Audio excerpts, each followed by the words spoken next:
Hello, আ সবাইকে শুভেচ্ছা। আমি আসলে কথা বলায় অত পারদর্শী না। আ তবে আ বেশ কিছুদিন ধরে আমি চিন্তাভাবনা করছিলাম যে আসলে Facebook এ উম বা সামাজিক যোগাযোগ মাধ্যমে ভিডিও বার্তায় কথা কথা বলা উচিত। আমরা যদিও কথা ভালো বলি না, কিন্তু আ সময়ের পরিক্রমায় অব অ অ কন্টিনিউয়াস এফোর্ট এ আমাদের প্রচেষ্টা একসময় আলোর মুখ দেখবে। হয়তো আমরা একসময় ভালো বলতে পারবো। তবে আমার বলায় অনেক ধরনের ত্রুটি থাকতে পারে। আপনারা সবাই ক্ষমা সুন্দর দৃষ্টিতে দেখবেন, যেহেতু এটি আমার ১ম প্রচেষ্টা। সো আমি হচ্ছে আ যে বিষয়টিতে আলোকপাত করতে চাই, ইনবক্সে আমাকে অনেকেই আসলে অসংখ্য বার্তা মানে পাচ্ছি যে হচ্ছে আওয়ামী লীগ কি করবে? আওয়ামী লীগ কি করবে এই নিষিদ্ধ সময়ে? সো আসলে আমি আওয়ামী লীগের একজন সমর্থক বা শুভানুধ্যায়ী, যেটাই বলতে পারেন। আমি আসলে আওয়ামী লীগের কোনো পর্যায়ের সাথেই কানেক্টেড না রাজনৈতিকভাবে। তবে আমার আ ক্ষুদ্র বোঝাপড়ায় যা আমার মনে হচ্ছে, আ আওয়ামী লীগের উচিত হবে আ বর্তমান পরিস্থিতিকে আ রিড করা। পরিস্থিতিকে পর্যবেক্ষণ করাটা হবে সবচেয়ে বুদ্ধিমানের কাজ। আ সবসময় সব পরিস্থিতিতে রিঅ্যাক্ট করতে হয় না। আওয়ামী লীগকে বিরোধী পক্ষ একেবারেই আ অ এটাকে কি বলে? রাজনৈতিকভাবে হিংস্রতা দেখানোর জন্য আহ্বান করতেছে যে, "তোমরা হিংস্রতা দেখাও। আমরা তোমাদেরকে নিষিদ্ধ করেছি। বঙ্গবন্ধুর বাড়ি ভেঙেছি। তাও তোমরা হিংস্রতা দেখাচ্ছ না। আ ত তোমাদের ধৈর্য আর কতদূর? তোমরা আমাদের ফাঁদে পা দিবা কবে?" কিন্তু আওয়ামী লীগের নেতাকর্মীরা সেই ধৈর্যের বাঁধের সর্বোচ্চ সীমা দেখাচ্ছে। না, মানে ধৈর্যের বাঁধ আওয়ামী লীগের নেতাকর্মীরা অতিক্রম করছে না। আ সো এটা আসলে রাজনৈতিক মহলেই এটা আশ্চর্য মানে প্রশ্নের জন্ম দিয়েছে কি আসলেই কি আওয়ামী লীগ বিলুপ্ত হয়ে গেছে? আওয়ামী লীগ নিষিদ্ধ হচ্ছে, বঙ্গবন্ধুর বাড়ি ভাঙা হচ্ছে, ধানমন্ডি ৩২ ভাঙা হচ্ছে। তাও আওয়ামী লীগের নেতাদের কর্মীদের কোনো ভ্রুক্ষেপ নেই। কয়েকটা ঝটিকা মিছিল দিয়েই শেষ। ফেসবুকে হম্বিতম্বি করেই শেষ। ফেসবুকে কান্নাকাটি করেই শেষ। ব্যাপারটা কি আসলেই এত সহজ? আমরা যেভাবে রাজনৈতিক চিন্তাভাবনা আ করি, আ সরল মনে বোঝা যাচ্ছে, মানে আওয়ামী লীগ একেবারেই শেষ। আওয়ামী লীগের একেবারেই দুর্দশা। আওয়ামী লীগ মনে হয় এই বুঝি বিলুপ্ত হয়ে গেছে। এমনকি আওয়ামী লীগের অনেক নেতাকর্মীও এই ব্যাপারে নিষিদ্ধ হওয়ার ঘোষণার পরে মানসিকভাবে হতাশ। তবে আমি মনে করি আওয়ামী লীগের নেতাকর্মীদের হতাশ হওয়ার কিছুই নেই। কেন কিছু নেই? আপনারা কিছু আম কয়েকটা ইকুয়েশন দেখুন। আ ৫ই আগস্টের পরে আ যখন বঙ্গবন্ধুর বাড়ি পোড়ানোর ছবি গুলা হচ্ছে সামাজিক যোগাযোগ মাধ্যমে ভাইরাল হলো। ১৫ই আগস্ট হচ্ছে শোক দিবস পালন করতে দেওয়া হলো না। রাষ্ট্রীয়ভাবে এটাকে নিষিদ্ধ করা হলো। যারা ধানমন্ডি ৩২ এ আ শ্রদ আ শ্রদ্ধা জানাতে গেল, তাদেরকে কিন্তু আ এক ধরনের হেনস্থা করা হলো, কাউকে মেরে ফেলা হলো। ছাত্রলীগের সাবেক সমাজসেবা সম্পাদককে হত্যা করা হলো। আম আম বিশাল আকারে মবের দ্বারা তাকে মারধর করা হলো। গান বাজানো হলো ঢাকা বিশ্ববিদ্যালয়ের বিভিন্ন হলে। সো আ আপনারা যেভাবে দেখছেন, সো এগুলোর কারণে কিন্তু মানুষের আস্তে আ আ নেতিবাচক প্রতিক্রিয়া সৃষ্টি হয়েছিল। এরপরে দেখেন ১৬ই ডিসেম্বর, ২৬শে মার্চ গেল। স্বাধীনতার দিবস, দেশের গুরুত্বপূর্ণ দিবসগুলোকে কিন্তু ওইভাবে গুরুত্ব দেওয়া হলো না। বরঞ্চ আম রাজাকারদেরকে গ্লোরিফাই করার চেষ্টা করা হইছে। মতিউর রহমানের মতো বীরশ্রেষ্ঠকে আম খলনায়ক হিসেবে দেখানোর প্রচেষ্টা হইছে। আবার আবার দেখানো হইছে মুক্তিযুদ্ধকে মুসলমানদেরকে ভাঙার চক্রান্ত হিসাবে। বাঙালি মুসলমানরা ভুল করে মুক্তিযুদ্ধে জড়িয়েছিল। এই ধরনের অনেক প্রোপাগান্ডা ছড়াইছে। আ এরপরে আরো ছড়িয়েছে যে হচ্ছে উম আ বঙ্গবন্ধু মুসলমান ছিলেন না। আ বঙ্গবন্ধু আ বঙ্গবন্ধুর যখন হত্যা করা হইছে, তখন বাড়িতে অনেক কিছু হ্যানত্যান পাওয়া গেছে। আবার আরো প্রোপাগান্ডা ছড়ানো হয়েছে বঙ্গবন্ধু নাকি জহির রায়হানকে হত্যা করেছিলেন। সো আলটিমেটলি এই প্রোপাগান্ডাগুলো কিন্তু সময়ের সাথে সাথে মানে মানে মানুষই এগুলা ডিবাঙ্ক করছে, সাধারণ মানুষই, মানে যারা আওয়ামী লীগের সাথে কোনোভাবে সম্পৃক্ত না তারাই এই যে প্রোপাগান্ডাগুলা এগুলো হচ্ছে ডিবাঙ্ক করেছে। সো আপনারা যে মানে এই যে ব্যাপারগুলো সবগুলো কিন্তু আওয়ামী লীগের পক্ষে গেছে। আর আওয়ামী লীগের পক্ষে জনস্রোত বহ কবে থেকে শুরু হয়েছে, যখন হচ্ছে দেখছে ইউনূস সরকার দেশে আইন শৃঙ্খলা কন্ট্রোল করতে পারতেছে না, দেশে যেভাবে ইচ্ছা সেভাবে মানুষ মব সন্ত্রাসের মাধ্যমে মানুষকে মারতেছে, হত্যা করতেছে, আওয়ামী লীগের নেতাকর্মীদেরকে রাস্তায় পেলে গণপিটুনি দিচ্ছে উইদাউট এনি রিজন। আওয়ামী লীগের যারা দোষ অপকর্মের সাথে সম্পৃক্ত তাদেরকে মারলে মানুষজন ওইভাবে ভ্রুক্ষেপ করতো না, ইভেন আওয়ামী লীগের লোকজন কথা বলতো না। কিন্তু নিরপেক্ষ লোকজনকে ইভেন নিরপেক্ষ বলতেছি না, নিরপেক্ষ না মানে নিরপরাধ লোকজনকে যেভাবে অত্যাচার করা হয়েছে সেটা আসলে সাধারণ মানুষের বিবেকে নাড়া দিয়েছে। আসলে কি আমরা এই বাংলাদেশ চেয়েছিলাম? সর্বশেষ মানে সাধারণ মানুষের মনোজগতে সবচেয়ে বড় আঘাত এনেছে ধানমন্ডি 32-এর বাড়ি গুড়িয়ে দিয়ে।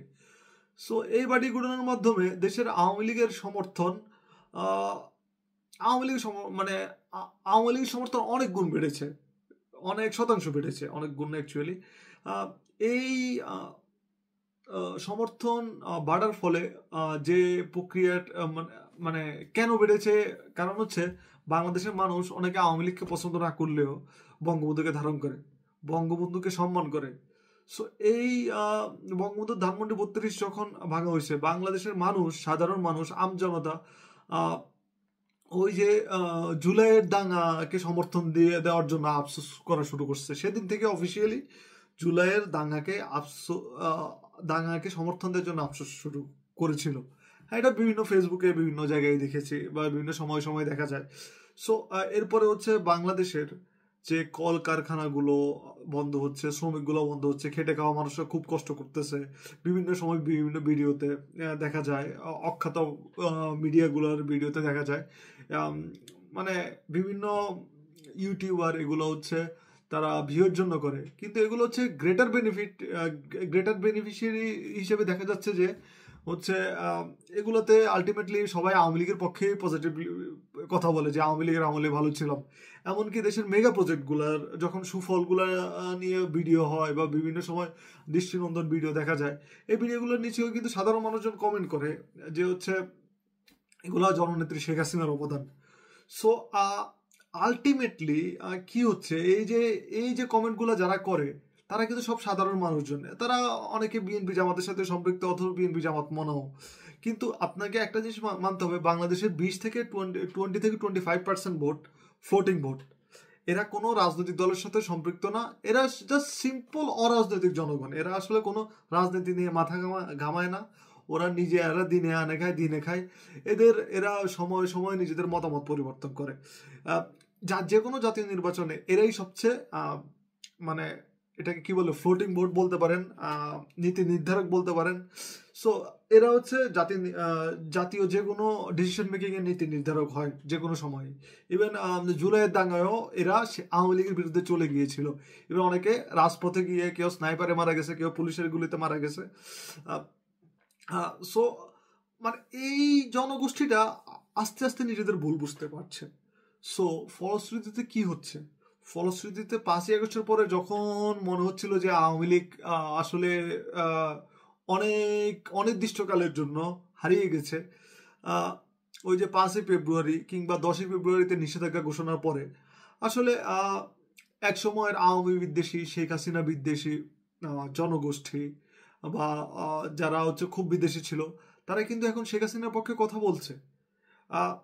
মানে কথা বলছে কি, মানে সামাজিক যোগাযোগ মাধ্যমে কথা বলার তো সুযোগ নাই, তারা কিন্তু আওয়ামী লীগ সমর্থক বা প্রো 71 কাউকে দেখলেই হচ্ছে তার মনের ভাব প্রকাশ করতেছে, ইনবক্সে হতাশা প্রকাশ করছে।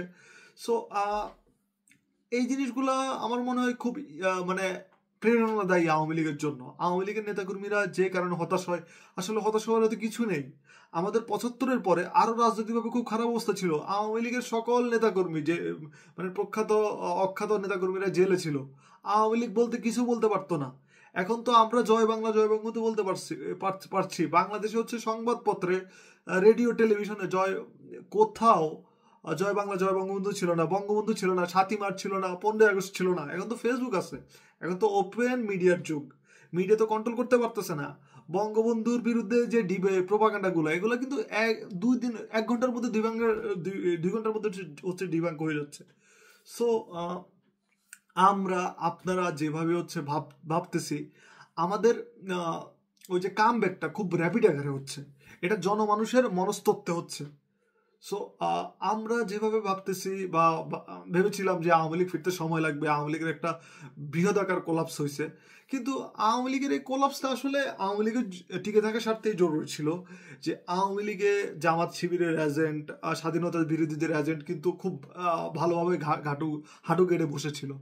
সো ৫ই আগস্টের ফলে কি হয়েছে, এই যে এজেন্টরা, এই যে মাহফুজ, শারজিস, হাসনাত, এদের মতো মুনাফিকরা, ছদ্মবেশী মুনাফিকরা, কিন্তু এরা ছাত্রলীগ আওয়ামী লীগের মূলধারা থেকে একেবারে বিচ্যুত হয়ে গেছে।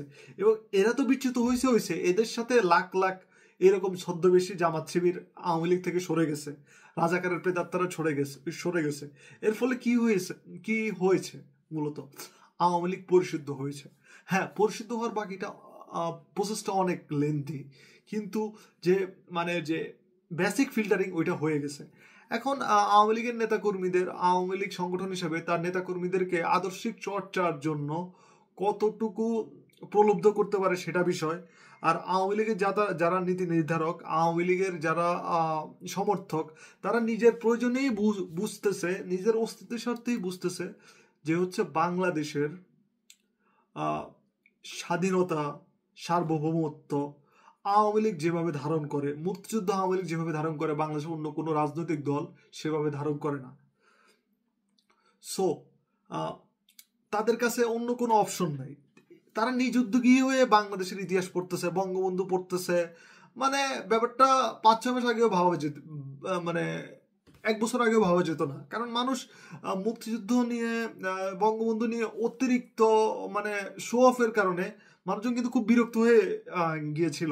কারণ হচ্ছে মুক্তিযুদ্ধ বা বঙ্গবন্ধু নামে বিভিন্ন প্রজেক্ট নিয়ে হাজার হাজার কোটি টাকা দিয়ে তামাশা করা হয়েছে। অনেকে কোটি কোটি টাকার মালিক হয়েছে জাস্ট বঙ্গবন্ধু মুক্তিযুদ্ধ নামগুলো ব্যবহার করে।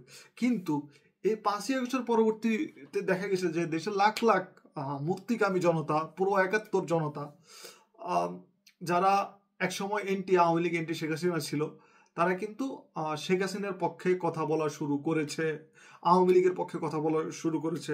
যখন দেখেছে যে শেখ হাসিনার বিরুদ্ধে চলা প্রোপাগান্ডা, যে শেখ হাসিনা ভারতের কাছে বাংলাদেশ বিক্রি করে দিয়েছে, বাংলাদেশে ২৬ লক্ষ ভারতীয় চাকরি করে, বাংলাদেশের বিরুদ্ধে ট্রানজিট যাচ্ছে।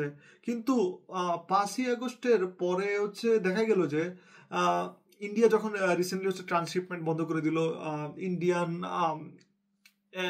ইন্ডিয়ান যে বিমানবন্দর ব্যবহার করে যে হচ্ছে বাংলাদেশের পোশাক শিল্প রপ্তানি বিভিন্ন জায়গায় এবং নেপালে, ভুটানের রপ্তানি বন্ধ করে দিল। বাংলাদেশের যে বাৎসরিক ২,৫০০ কোটি টাকা সাশ্রয় করেছিল শেখ হাসিনার দূরদর্শী চিন্তাভাবনা, শেখ হাসিনার দূরদর্শী চিন্তাভাবনার যে অন্যতম সুবিধাভোগী বাংলাদেশের মানুষজন, যে পদ্মা সেতু, মেট্রো রেলের মতো প্রজেক্ট, এরপর হচ্ছে যমুনা সেতু রেল প্রজেক্ট, এগুলো কিন্তু মানুষজন, ঢাকা চিটাগাং হাইওয়ে বা অন্যান্য হাইওয়ে, কিন্তু মানুষজন এগুলো দেখতেছে, মানুষজন এগুলো ফিল করতেছে। What Sheikh Hasina had provided to us, people are feeling that now. So আমার মনে হচ্ছে এই যে ব্যাপারগুলা, এই দেশের মানুষের আত্ম উপলব্ধির জন্য ওই যে আওয়ামী লীগের একটা ফল প্রয়োজন ছিল, যে আওয়ামী লীগ বাংলাদেশের জন্য কি। আর বাংলাদেশের মানুষজন আমজনতা সবচেয়ে বেশি আফসোস করতেছে করিডোর ইস্যুতে সম্ভবত। কারণ বাংলাদেশকে একটা প্রক্সি ওয়ারে নামিয়ে দিয়েছে ইউনূস, কোনো রাজনৈতিক শক্তির সাথে, কোনো সুশীল সমাজের সাথে আলোচনা ছাড়াই। আবার বাংলাদেশের মার্কিন কর্মকর্তারা বাংলাদেশের চট্টগ্রাম বন্দর ভ্রমণ করতেছেন। Saint Martin Saint Martin Saint মার্টিনে তো যাওয়া এক প্রকার নিষেধই। সো ওইখানকার জনগোষ্ঠীরা খেয়ে না খেয়ে মরতেছে, ওনাদের কোনো ব্যবসা বাণিজ্য নেই। যারা ইনভেস্ট করেছিল সেন্ট মার্টিনে ব্যবসা বাণিজ্যে, তাদের ব্যবসা বাণিজ্য একেবারে পুরো আকাল পড়েছে। সো আলটিমেটলি দেশের ইকোনমি যে এরকম ফল করেছে ইউনূসের আমলে, দেশের সামাজিক স্টেবিলিটি যে পরিমাণ যেভাবে ফল করলো, এরপরে আরো কিছু ব্যাপার স্যাপার আছে, যেমন হচ্ছে এই যে চাকরি বাকরি, দেশের ছেলেপেলে চাকরি বাকরি নাই, দেশে যে সাম্প্রদায়িক দাঙ্গা হাঙ্গামার যে নতুন করে উত্থান, দেশের নারীদের নিপীড়ন চলছে। সো এই ব্যাপারগুলো আসলে বাংলাদেশের মানুষজন, এরপরে এই বিভিন্ন মাঝার ভাঙা, ধর্ম নিয়ে বাড়াবাড়ি, এগুলো তো সাধারণ মানুষের মধ্যে এক ধরনের বিরক্তি সৃষ্টি করেছে।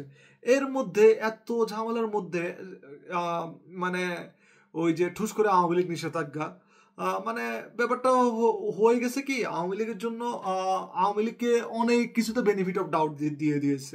এছাড়া দেশের মানুষের কাছে এটাও পরিষ্কার যে এনসিপির মতো দল, আসলে যে দলের 70 থেকে 100 লোকজনের জড়ো করার ক্ষমতা নাই, তারা আসলে জামাত, হেফাজত এবং হিজবুত তাহরিরের মতো সংগঠনগুলোর সমর্থন ছাড়া আসলে ওরা মাঠে ওই যে 3 মিনিটও টিকে থাকার ক্ষমতা নাই। 3 মিনিট দূরে থাক, 30 সেকেন্ডও টিকে থাকার ক্ষমতা নাই। সো এখন আস্তে ধীরে সবাই বুঝতেছে আসলে তারা কি ভুল করেছে। সো আমি হচ্ছে আওয়ামী লীগের নেতাকর্মীদের কাছে আমার একটা রিকোয়েস্ট রইল, আপনারা হতাশ হবেন না। যা হচ্ছে, যা ঘটছে, সেগুলো কিন্তু আপনার ফেভারেই যাচ্ছে। হয়তো আপনি একটু গভীরভাবে চিন্তা করছেন না দেখে বুঝতে পারছেন না, কিন্তু যা হচ্ছে সময়ের সাথে সাথে আমরা এই জিনিসটাকে ওভারকাম করতে পারবো। সো এই জন্য ওভারকাম করার জন্য হচ্ছে আপনাদের প্রতি একটা রিকোয়েস্ট, সবাই গ্রুপিং, সকল ধরনের বিভেদ ভুলে, সবার উপর রাগ ক্ষোভ ঝেড়ে ফেলে একতাবদ্ধ হয়ে কাজ করার শিখুন, এক হয়ে চলার স্বপ্ন দেখুন, সবাইকে ভাই ভাবা শিখুন।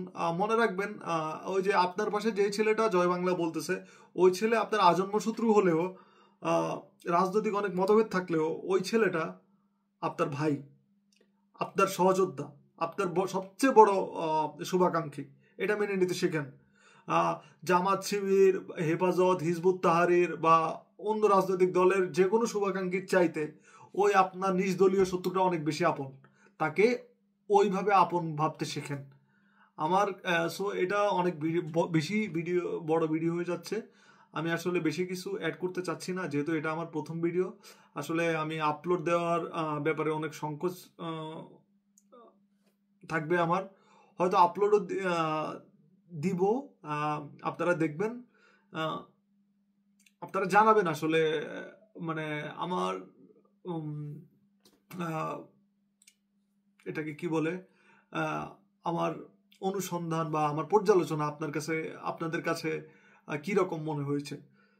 ধন্যবাদ। জয় বাংলা, জয় বঙ্গবন্ধু।